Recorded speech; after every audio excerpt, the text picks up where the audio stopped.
بسم اللہ الرحمن الرحیم۔ اللہ رب العزت کے بابرکت نام سے ابتدا، وہ ذات جو کائنات کی ہمیشہ سے ہمیشہ تک مالک ہے۔ میں آپ سبھی ناظرین کو چشتی وائس چینل میں دل کی اتھا گہرائیوں سے خوش آمدید کہتا ہوں۔ معزز ناظرین، ہماری آج کی گفتگو کا عنوان وہ خوبصورت صحابی رسول صلی اللہ علیہ وآلہ وسلم ہیں جن کی شکل میں جبرائیل امین حضور اکرم صلی اللہ علیہ وآلہ وسلم کی بارگاہ میں اللہ رب العزت کا پیغام لے کر حاضر خدمت ہوتے تھے۔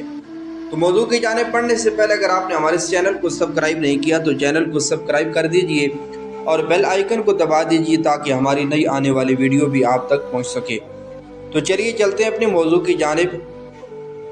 صدیق اکبر رضی اللہ تعالیٰ عنہ سے روایت ہے کہ عرب میں ایک غیر مسلم بادشاہ رہتا تھا جو بہت ہی خوبصورت تھا، اور حضرت جبرائیل امین اکثر حضور صلی اللہ علیہ وآلہ وسلم کی بارگاہ میں اسی کی شکل میں ہی حاضر ہوتے اور اللہ کا پیغام پہنچاتے۔ حضور صلی اللہ علیہ وآلہ وسلم بھی یہ پسند فرماتے تھے کہ وہ اسلام قبول کر لے، کیونکہ اس کی وجہ سے اس کے خاندان کے 700 آدمیوں کو دوزخ سے نجات ملنی تھی۔ اس لیے آپ صلی اللہ علیہ وآلہ وسلم اس کے ایمان لانے کی اکثر دعا کرتے تھے اور اللہ کی بارگاہ میں عرض کرتے، اے اللہ اس بادشاہ کو ہدایت عطا فرما۔ تو آپ صلی اللہ علیہ وآلہ وسلم کی دعا کو شرف قبولیت حاصل ہوا اور اس نے اسلام قبول کرنے کا ارادہ کیا، اور آپ صلی اللہ علیہ وآلہ وسلم کی بارگاہ میں حاضر ہونے کے لیے تیاری کرنے لگا۔ تو اللہ رب العزت نے صبح کی نماز کے بعد آپ صلی اللہ علیہ وآلہ وسلم کی طرف فرشتہ بھیجا اور پیغام دیا کہ میں نے اس بادشاہ کے دل میں نور ایمان پیدا فرما دیا ہے، وہ ابھی ابھی آپ کی بارگاہ میں حاضر ہوگا۔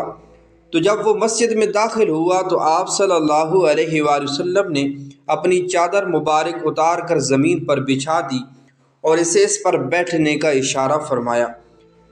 اس بادشاہ نے اپنی یہ عزت افزائی دیکھی تو آنکھوں سے تشکر کے آنسو ٹپکنے لگے، اور اس نے نہایت ہی ادب کے ساتھ حضور صلی اللہ علیہ وآلہ وسلم کی چادر کو اٹھا لیا، اسے چوما اور اسے اپنی سر آنکھوں پر رکھا، اور آپ صلی اللہ علیہ وآلہ وسلم کی بارگاہ میں عرض کیا کہ آپ مجھے یہ بتائیں کہ اسلام کی شرائط کیا ہیں۔ تو آپ صلی اللہ علیہ وآلہ وسلم نے فرمایا کہ تو پڑھ لا الہ الا اللہ محمد الرسول اللہ۔ اس نے فوراً کلمہ طیبہ پڑھا اور رونے لگا۔ آپ صلی اللہ علیہ وآلہ وسلم نے پوچھا کہ تم کیوں رو رہے ہو؟ کیا اسلام قبول کرنے کی وجہ سے یا رونے کا کوئی اور سبب ہے؟ وہ عرض کرنے لگا، میں بہت سے کبیرہ گناہوں کا مرتکب ہو گیا ہوں، کیا ان کا کوئی کفارہ ہے؟ اگر اپنے آپ کو قتل کرنے سے میرے وہ گناہ معاف ہو سکتے ہیں تو میں ایسا کرنے کے لیے بھی تیار ہوں، اور اگر اپنا مال صدقہ کرنے سے میری بخشش ممکن ہے تو میں اس کے لیے بھی تیار ہوں۔ حضور اکرم صلی اللہ علیہ وآلہ وسلم نے نہایت شفقت سے اس سے پوچھا کہ وہ گناہ کیا ہیں جن کی بخشش کی تو تمنا کر رہا ہے؟ تو اس نے جواب دیا کہ میں اپنے قبیلے کا سردار اور بادشاہ تھا، اور میں یہ بات ناپسند کرتا تھا کہ میری بیٹیوں کا کوئی خاوند بنے اور یہ کہا جائے کہ فلاں ابن فلاں فلاں کا داماد ہے، تو میں نے اپنے ہاتھوں سے اپنی 70 بیٹیاں بغیر کسی گناہ کی قتل کر دیں۔ اس کے اعتراف جرم پر آپ صلی اللہ علیہ وآلہ وسلم بہت متعجب ہوئے، تو فوراً حضرت جبرائیل امین اللہ تعالیٰ کا پیغام لے کر حاضر خدمت ہوئے اور عرض کیا کہ اس کو فرما دیجئے کہ اللہ تعالیٰ اپنی عزت و جلال کی قسم اٹھا کر یہ فرماتا ہے کہ اس نے کلمہ طیبہ پڑھنے کے عوض میں اس کے 60 سال کے کفر کو معاف کر دیا ہے، تو اس کی بیٹیوں کے قتل کو کیوں نہ معاف فرمائے گا۔ حضور صلی اللہ علیہ وآلہ وسلم نے جب اللہ کا یہ پیغام بھری محفل میں اس کو سنایا تو محفل میں تمام موجود حضرات رونے لگے، اور آپ صلی اللہ علیہ وآلہ وسلم نے نہایت ہی عاجزی کے ساتھ اللہ رب العزت کی بارگاہ میں عرض کیا کہ اے اللہ، تو نے اس کے ایک دفعہ کلمہ شہادت پڑھنے سے اس کی 70 بیٹیوں کا ناحق قتل معاف کر دیا ہے، تو میری امت کی بہت سی شہادتوں کی وجہ سے ان کے سارے گناہ معاف فرما دے۔ حضور صلی اللہ علیہ وآلہ وسلم بڑے قریب تھے، آپ اپنی امت کی بخشش کے لیے ہمیشہ دعا کرتے رہتے تھے، یہاں تک کہ اللہ نے یہ وعدہ فرمایا کہ اے محبوب صلی اللہ علیہ وآلہ وسلم، ہم آپ کو آپ کی امت کے بارے میں خوش کریں گے اور آپ کو پریشان نہیں ہونے دیں گے۔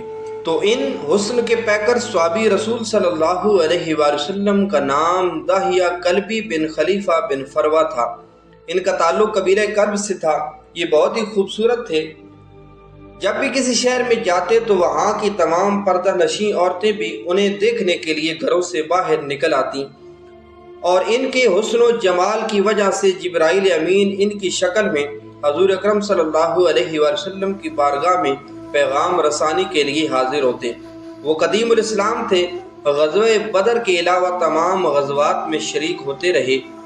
حضرت امیر معاویہ رضی اللہ تعالی عنہ کے زمانہ تک زندہ رہے اور کفار کے خلاف لڑی جانے والی جنگوں میں شریک ہوتے رہے۔